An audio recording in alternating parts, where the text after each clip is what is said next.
They're scared to attack me. They've not taken any action against me because they know that I'm talking the truth here. तो वो बोलते हैं, right? But मेरे ऊपर attack नहीं कर रहे हैं, क्योंकि अगर मेरे ऊपर अटैक करते, there'd be criminal procedure, everything on me. None of that is happening because they know it's true. They know this is bulletproof. They know. चौपाल लगाकर कांग्रेस ने आम जनमानस को समझाई चुनाव आयोग की कारस्तानी। जिला कांग्रेस कमेटी कानपुर नगर ग्रामीण की टीम ने आज लाल बंगला बाजार में एक जन चौपाल लगाकर जनता को चुनाव आयोग द्वारा वोटर लिस्ट में गड़बड़ी की बात समझाई। लाल बंगला मेन बाजार में की गई जन चौपाल में सबसे बड़ा आकर्षण का केंद्र एक बड़ी लेग स्क्रीन लगाकर नेता प्रतिपक्ष राहुल गांधी की चुनाव आयोग द्वारा वोट चोरी की प्रेस कॉन्फ्रेंस का प्रसारण करके वोटर लिस्ट में बहुत बड़े पैमाने पर की गई गड़बड़ी दिखाई। महाराजपुर विधानसभा अंतर्गत लाल बंगले में आयोजित चौपाल में जोनल कोऑर्डिनेटर पूर्व विधायक गयादीन अनुरागी मौजूद रहे। भीड़भाड़ वाले बाजार में चौपाल में राहुल गांधी की प्रेस कॉन्फ्रेंस देखने के लिए काफी बड़ी संख्या में राहगीर एकत्र हो गए।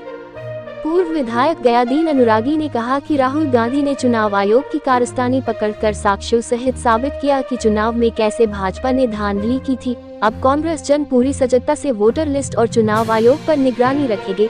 उन्होंने पत्रकारों से बातचीत में ये भी कहा कि चुनाव आयोग भाजपा से मिलकर चुनाव जितवाने में मदद करता आ रहा है। अब पोल खुल चुकी है। जिलाध्यक्ष संदीप शुक्ला ने कहा कि हम सब कांग्रेस जनों को राहुल जी का संदेश गांव-गांव गली-गली पहुंचाना है। भारत के प्रधानमंत्री नरेंद्र मोदी ने बनारस भी चुनाव आयोग की मदद से जीता है। जिस प्रकार से उनकी डिग्री फर्जी है, उसी प्रकार से मोदी ने छल कपट से प्रधानमंत्री बने हुए हैं। चौपाल में आनंद वर्मा, बाबूराम सोनकर, मानेश दीक्षित, सतीश दीक्षित, देवी प्रसाद निषाद, इखलाक अहमद डेविड, वीरेंद्र चतुर्वेदी, जयशंकर द्विवेदी, एजाज राशिद, अंकित कन्नौजिया, सुधीर शुक्ला, संदीप मिश्रा, गुड्डू पाल आदि लोग मौजूद रहे।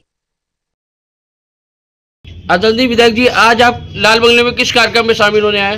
आज हम लाल बंगले में जो राहुल गांधी जी हैं, माननीय हमारे नेता, जनप्रिय नेता माननीय राहुल गांधी जी 7 तारीख को प्रेस कॉन्फ्रेंस की, तो हमारे पीसीसी से आदेश आया कि हर जिले में उनकी जो प्रेस कॉन्फ्रेंस है उसको जगह जगह जनता के सामने रखकर उनकी बातों को सुना। इस लाल बंगले में आने से इसमें महाराजपुर विधानसभा में क्या इफेक्ट पड़ेगा, इसके बारे में आप विस्तार से बताने की कृपया करिए। इसके ये फर्क पड़ेगा कि जनता के बीच में जाएगा कि वोट की चोरी से ये सरकार चल रही है।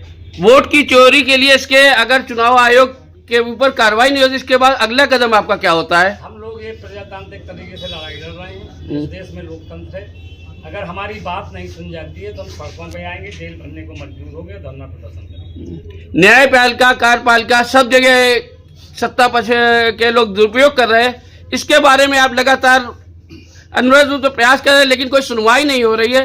इसमें और विस्तार से आगे जानने का आप लोग आगे कदम प्रदेश में क्या उठाएंगे? इसमें तो जन की आवाज़ भगवान की आवाज़ होती है। जब जन जन में ये मैसेज जाएगा कि वोट चोरी से सरकार चल रही है और हम प्रजातांत्रिक तरीके से हम लड़ाई लड़ रहे हैं, अगर हमारी बात नहीं सुनी जाती है, हम धरना प्रदर्शन पुतला फूके जाएंगे।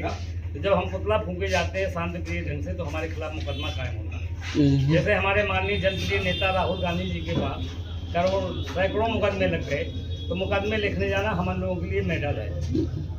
और आगे की रणनीति है हमारी कि हम प्रजातांत्रिक तरीके से अभी धरना प्रदर्शन करेंगे और समय आएगा तो हम जेल भरो आंदोलन भी करेंगे। Thank you. आदरणीय अध्यक्ष जी, लाल बंगले में जब से आपने कांग्रेस की कमान संभाल रही है तब से लगातार अग्रसर हो रहे हैं, इसको आप किस प्रकार से आगे ले जाएंगे कि जनता में किस प्रकार से प्रभाव पड़े? देखिए, कानपुर की नगर ग्रामीण कांग्रेस कमेटी अपने आप में उसने बुलंदियों का झंडा गाड़ा है उत्तर प्रदेश में, और हमारी कार्य प्रणाली को, हमारे जो कार्य हैं उनको ऊपर से हमारे नेताओं ने भी अप्रिशिएट किया है। आज हम उत्तर प्रदेश में नंबर 1 का तमगा अगर हासिल किए हैं तो अपने कार्यों की बदौलत हासिल किए हैं। और ये जो जन जन तक जाने का हमारे नेताओं का निर्देश है, आज हमारे जोनल कोऑर्डिनेटर माननीय अनुरागी जी आए हुए हैं, पूर्व विधायक जी हमारे बीच में, तो इससे हम लोगों का मनोबल और बढ़ा है। और आगे हम लोगों का नेक्स्ट स्टेप ये है कि हम लोग एक एक बूथ में, एक एक वार्ड में, एक एक मंडल में पदयात्राएं करेंगे, जनता से सीधा जुड़ाव करेंगे। और ये भाजपा की जो तानाशाह सरकार है, इसको आप देख लीजिएगा कि उखाड़ के फेंकने का काम करेंगे। ये बनारस की काउंटिंग पे भी अजय राय जी का कहना है कि उस पर भी खेल हुआ है, क्या इसके बारे में आपकी क्या राय है? देखिए, पूरे देश में वोट चोरी की गई है। बनारस में अजय राय जी ने नरेंद्र मोदी के झूठे तिलिस्म को पराजित कर दिया था। नरेंद्र मोदी वहां से हार चुके थे। 7 राउंड लगातार हारने के बाद वहां के चुनाव आयोग और मीडिया के लोगों ने वहां पर ये किया कि चुनाव में गड़बड़ियां करी। थोड़ी देर के लिए लोग वोटिंग रोकते हैं, फिर ईवीएम में खेल करते हैं। इस प्रकार से नरेंद्र मोदी ने छल से ये चुनाव जीता है। वो फर्जी प्रधानमंत्री हैं। जिस तरह उनकी नकली डिग्री है, उसी तरह उनका प्रधानमंत्री का सर्टिफिकेट भी नकली है। मैं उनको नकली प्रधानमंत्री मानता हूं, उनको नकली सांसद मानता हूं। Thank you, thank you.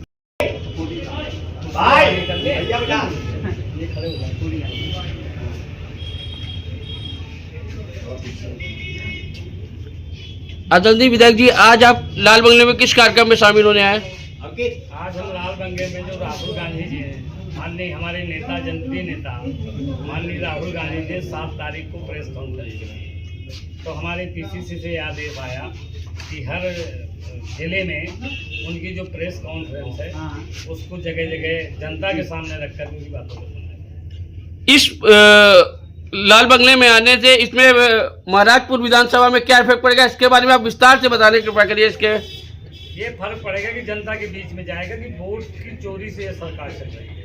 Vote की चोरी के लिए इसके अगर चुनाव आयोग के ऊपर कार्रवाई नहीं होती, इसके बाद अगला कदम आपका क्या होता है? हम लोग ये प्रजातांत्रिक तरीके से लड़ाई लड़ रहे हैं।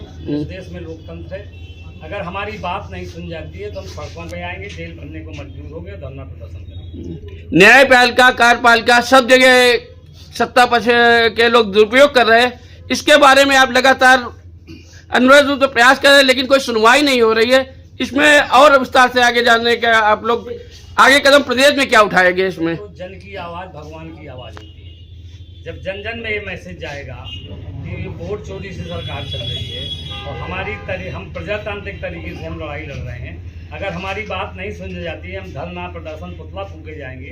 तो जब हम पुतला फूके जाते हैं शांतिप्रिय ढंग से, तो हमारे खिलाफ मुकदमा कायम होता है। जैसे हमारे माननीय जनप्रिय नेता राहुल गांधी जी के पास करोड़ सैकड़ों मुकदमे लग गए, तो मुकदमे लिखने जाना हम लोगों के लिए मेडल है।